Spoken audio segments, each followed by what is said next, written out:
Ako ba yun? Oo, parang na. Makapumangutin ako. Sabi ko, grabe si Regine. Pinapanood ko talaga kanina.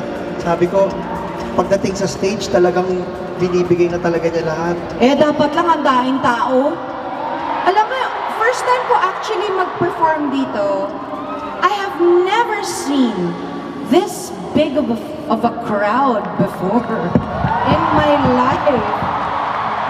You know, seriously, I have na in one place, ha? I mean, kasi I've done shows in Araneta, but I've never seen this much people in white.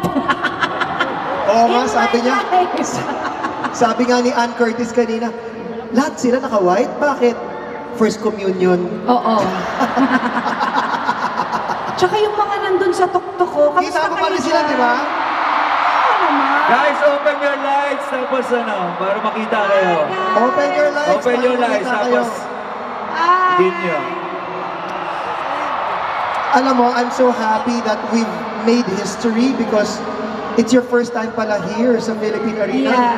Well, no, I've been here several To perform. times. But to perform, Yeah. not to perform though. I mean, for you to perform here for the first time, at masayang-masaya ang puso ko dahil front row yun. Oo. Hindi, nag-perform na yata ako nun before, pero hindi ganito kadaming tao. Hindi ganito karami. Hindi ganito Oo, hindi ganito Meron pa nga kadami. tao sa labas eh, hindi makapasok pa. Ay, Bumibili pa ng tickets. Bumibili So, pa ng ticket. oo, so, Iba rin naman yung front row. Oh, syempre, nandito ka eh. Iba rin naman, di ba? Iba Alam rin. mo, ngayon it's my honor to actually say na I can say now that Regine, my idol, alam niya yan. At wait lang, change topic. Naalala mo yung Calvin? Sino si Calvin? Si Calvin, yung fan mo daw, Oo, nasaan? tapos parating wala Oo. sa shooting. Ayun siya, oh.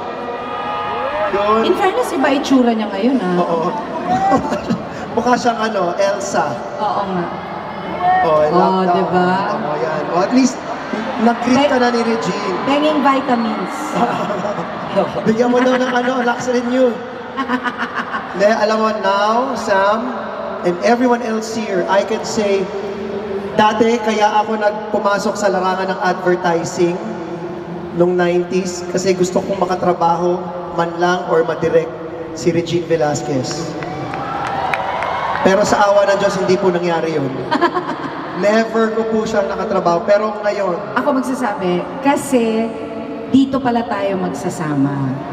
And I just want to say that I am very proud that to say I am Regine Velasquez Alcacid and I am frontman.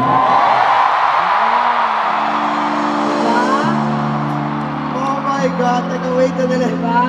Oh, naiyak ka rin, no? Ba't ka umiiyak? Kasi syempre, alam mo, guys, hindi ko alam. Sa mga times na nadadown ako, kasi parati ako pasaya nakita niyo, pero sa mga times na nadadown ako, sa times na nagdududa ako sa sarili ko, nakikinig lang ako ng favorite, yung retro. Favorite album ko kay Regine, yung retro, and everything else brightens up. And I'm sure hindi lang ako, lahat ng mga to, mahal na mahal si Regine Velasquez Alcacid. Oh, salamat naman. Thank you. Maraming salamat po. Sana hindi to ang huli, Reg. Alam mo, nandito ang front row to support not just you, but also your flag. Oh, thank you. Sige, panoorin.